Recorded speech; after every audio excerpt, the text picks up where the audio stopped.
TTD laddu వ్యవహారంపై PCC అధ్యక్షురాలు షర్మిల మాట్లాడుతున్నారు. ఇప్పుడు చూద్దాం. 3 లక్షల కోట్లకు పైగానే అంటున్నారు.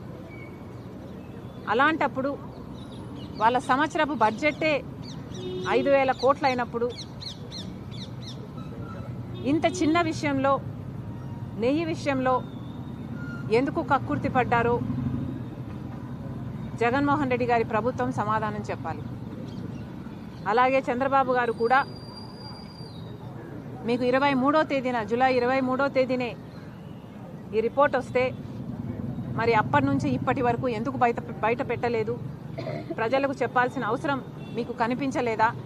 దీని మీద ఎంక్వైరీ చేయాల్సిన అవసరం మీకు కనిపించలేదా? చంద్రబాబు గారు కూడా సమాధానం చెప్పాలి. గవర్నర్ గారికి ఇదంతా వివరించడం జరిగింది. ఆయన సానుకూలంగా వినడం జరిగింది. ఆయన పరిధిలో ఆయన దీని మీద రిపోర్ట్ తెప్పించుకుంటాను అని మాట ఇవ్వడం జరిగింది.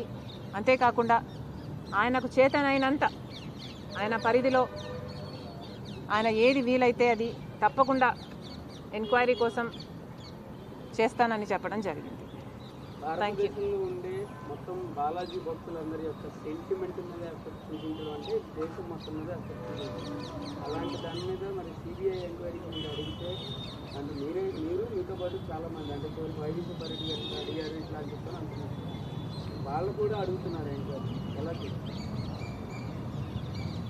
వాళ్ళు ఎంక్వైరీ అడగాల్సిన అవసరం లేదు అని నేను అనుకుంటున్నాను. ఎందుకంటే అధికారంలో వాళ్ళే ఉన్నారు.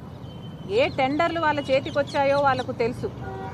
ఒక టెండర్ ఏమో నెయ్యి విలువ 1,600 రూపాయలకు వాళ్ళే అప్రూవ్ చేశారు ఆ టెండర్ని. మరి ప్రసాదానికి వాడే నెయ్యిని మీరు ఎందుకు 320కే ఆ టెండర్ని ఎందుకు ఓకే చేశారు? వాళ్ళకు అర్థం కాని విషయం ఏముంది ఇక్కడ? అధికారంలో ఉన్న పార్టీ ఎంక్వైరీ అడుగుతుంది అంటే మీకు అర్థం కాని విషయం ఏమిటో మాకు చెప్పండి. ఇక్కడ మీరే కదా టెండర్లు ఓకే చేసింది, మీరే కదా. టెండర్లు 2 డిఫరెంట్ నెయ్యికే ప్రోడక్ట్ ఒక్కటే, 2 వేరు అవసరాలకు వాడే దానికోసము వేరు ప్రైజుల్ని మీరెందుకు ఓకే చేశారో మీరు చెప్పండి. మీరు ఎంక్వైరీ అడగడం ఏమిటండి? అంటే ఇప్పుడు ఎంక్వైరీ పూర్తి స్థాయిలో అంటే గవర్నర్ గారు మీకు ఏం చెప్పారు? ఎంక్వైరీ ఖచ్చితంగా చేయిస్తానన్నా ఏమైనా? తప్పకుండా ఎంక్వైరీ జరగాలి అన్న విషయాన్ని ఆయన ఒప్పుకున్నారు. అది కాకుండా ఇది స్టేట్ లెవెల్లో జరిగితే ఇది పొలిటిసైజ్ అయ్యే అవకాశం ఉంది అన్న విషయం కూడా ఆయన అర్థం చేసుకున్నారు. కానీ నా పరిధి ఏమిటో నేను చూసుకుంటానమ్మా అన్న విషయం చెప్పడం జరిగింది. ఎందుకంటే ఇది ఎండోమెంట్కి వస్తుందా లేక ఒక యాక్ట్ కిందికి వస్తుందా, ఆయన పరిధి కిందికి వస్తుందా అన్నది చూసుకుంటానమ్మా అని చెప్పడం మాత్రం జరిగింది.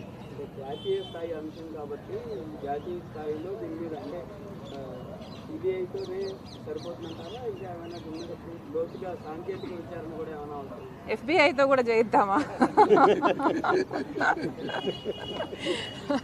ఓకే అమ్మా, థ్యాంక్ యూ.